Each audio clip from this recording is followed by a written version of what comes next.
Thank you so much to anybody joining. We're just going to wait a couple more minutes until the webinar will begin at 1 o'clock, but thank you so much for your patience.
Well, it is 1 o'clock, so we are going to go ahead and get started today. Good afternoon, and thank you so much for joining me. My name is Kira, and I'm on the training and support team at Hawks Learning. The purpose of today's training is to familiarize you with the extensive settings that we have available for our web tests.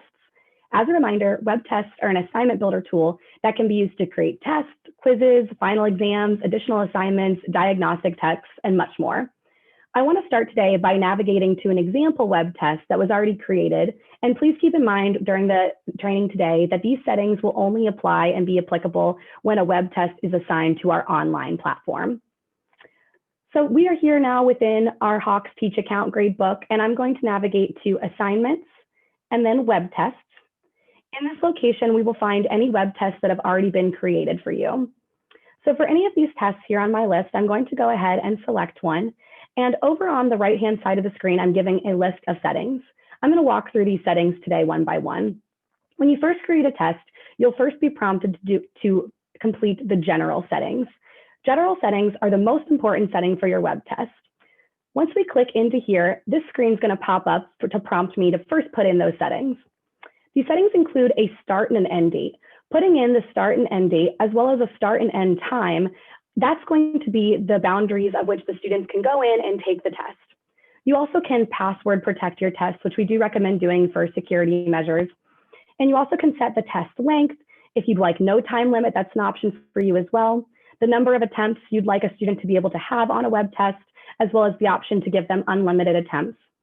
We have different grading methods, such as average score or best, last, and first score, given the number of attempts you make available to your students.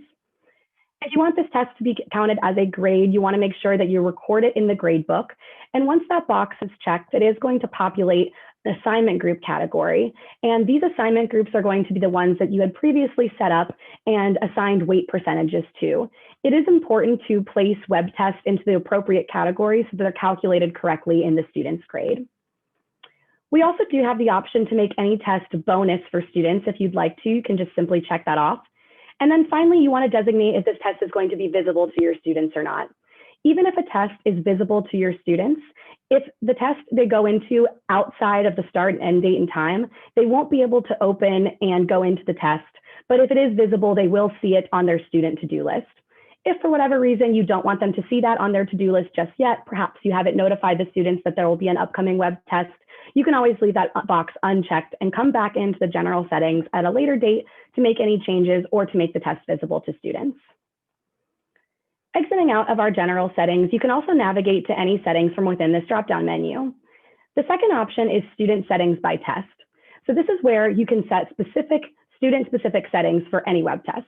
Now, for example, if a student is sick on the day that the web test is assigned and they need to take it on another day, you can easily make an exception for that student and specify when they can take their test. You also can increase the test length for any student with accommodations or provide individual students with additional attempts, and that all can be done under the student settings by test.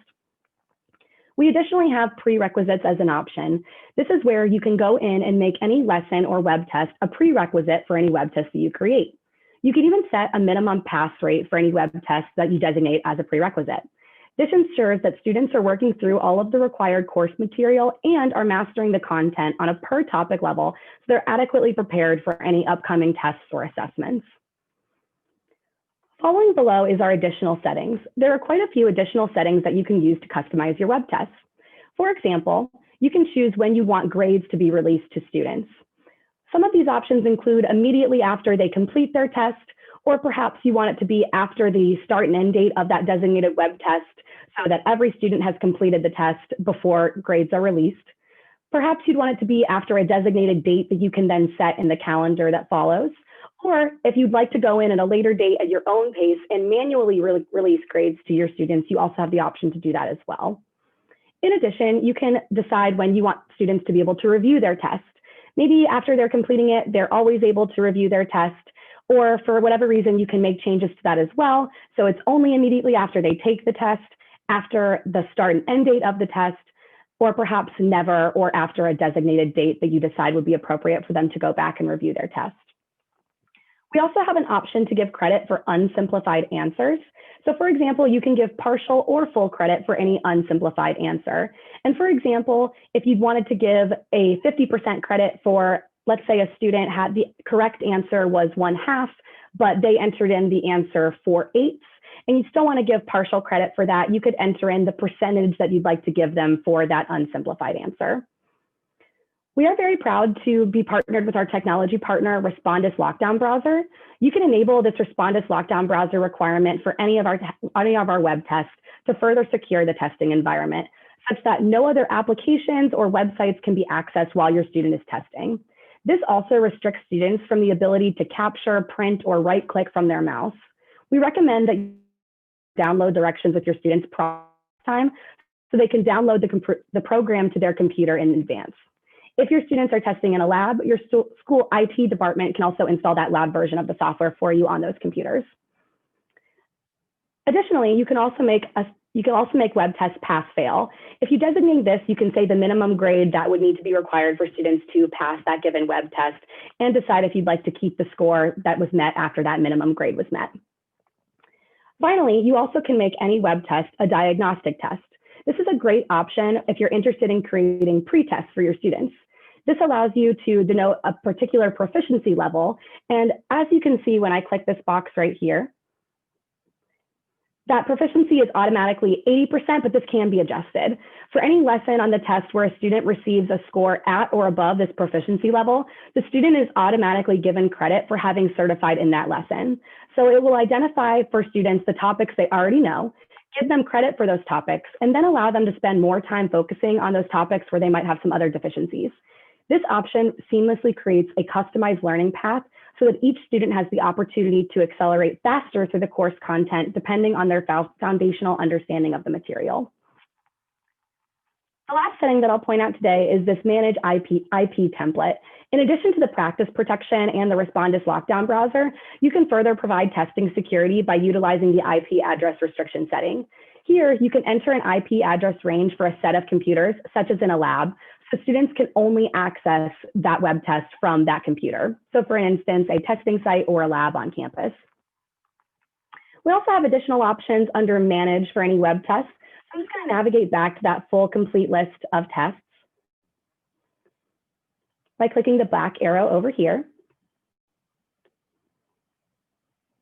And then under Manage, you also have options to create copies of tests. So if you want to make setting up an exam easier in the future and you want to work off of a different test, you can copy over all of these settings and all the materials and then make changes as you may go.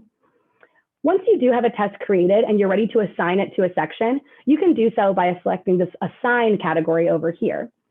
If you would like to edit the content of a web test prior to students taking the test, you'll need to unassign the test to make your changes and then reassign in order to into the correct sections.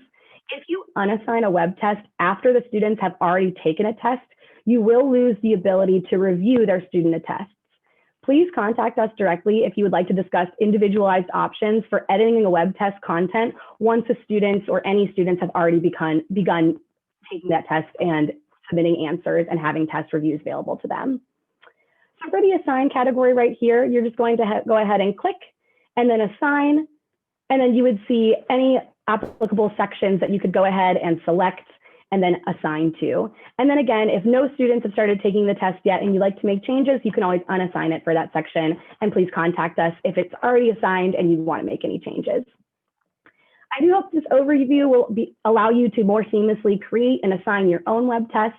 I have reserved about 5 minutes here for any additional questions that you have, so feel free to chat those into that Q&A feature right now.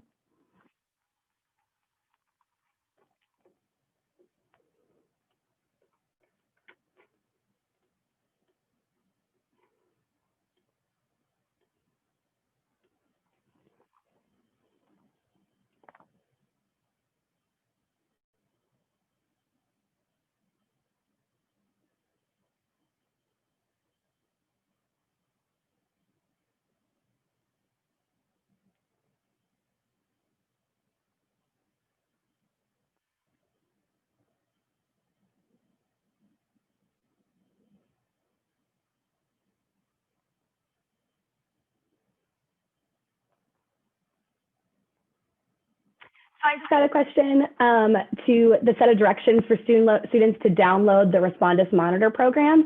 That also can be given to you from your training and support representative that is designated to your school.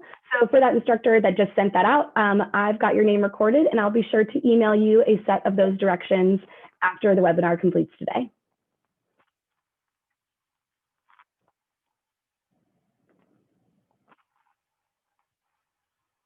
I'll just give us another minute or two, just in case anybody's still typing or has any things they're thinking about that they might want me to answer. And of course, if there's any additional questions, please feel free to reach out to your dedicated training and support specialist or contact us via phone or our 24-hour live chat.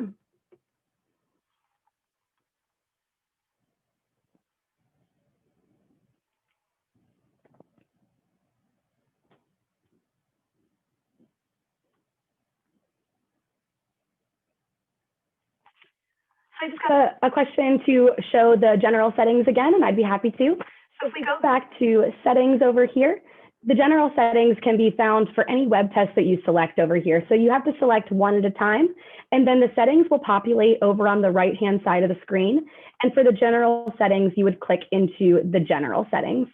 And just as a brief overview again, that would be where you designate the start and end date, as well as start and end times, where the students can go in and take the test. You can password protect the test, record it in the grade book, and a couple other settings are available here in the general settings. This box will pop up the first time that you ever go into the general settings, but of course you can always go back in and change these at any time as well.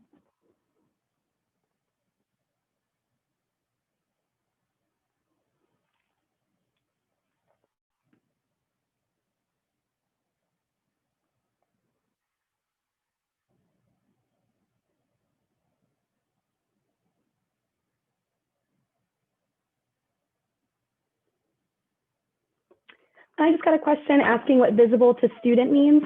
Visible to student, if you check this box, it will appear on their student to-do list. If on their student to-do list, the start and end dates have not been made available for the student to take the test yet, they will still see a placeholder for the test where they could click on it, but it's not actually going to open up the test. They will not be able to take the test. If you don't want it to be visible to the student yet, such as maybe you haven't let them know that there's going to be an upcoming web test and you don't want to cause any confusion, you would just leave that box unchecked until you notify your students they could go in and then see it on their student to-do list. So you want to make sure during test time and when it comes time to actually take the test, that the test is indeed visible to your students.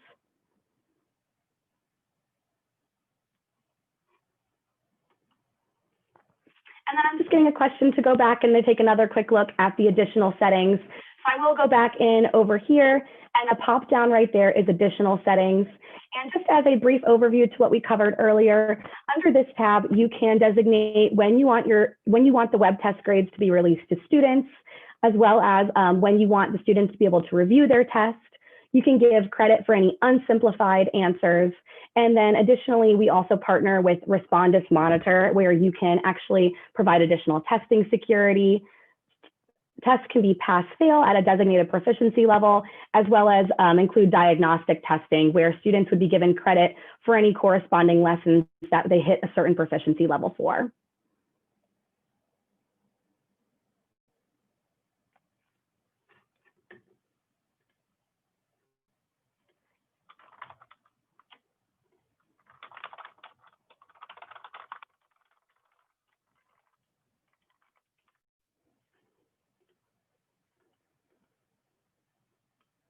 I'm just getting another question about allow students to review tests. So that is when you'd like them to go back and to be able to review both the questions and the answers that they submitted for a test. So there's a couple different options for that. One being that they can always go back and review their test as well as the questions and their answers. Perhaps you only want them to do it immediately after they took the test, or maybe after the end and start date of that test so that it's after everybody has already had the chance to take the test. Perhaps you never want to give students the ability to review their tests, such as maybe if you'd like to reuse questions in the future and you don't want students to have access to those, or you could designate it after a date and then you would set the date as to when you'd want students to be able to go back and review them, perhaps at the end of the semester.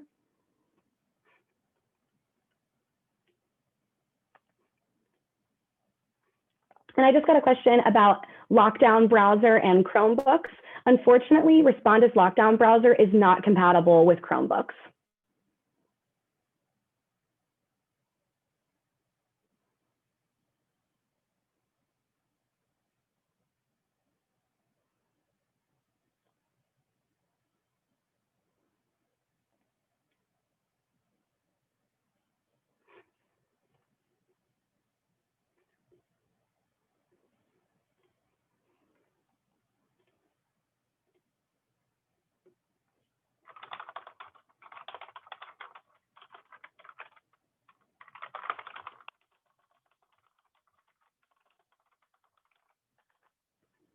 And for any questions that are coming in, we are unfortunately out of time today, but I just went ahead and responded to anybody that did and asked for an email address so I can follow up with you after the conclusion of the webinar today.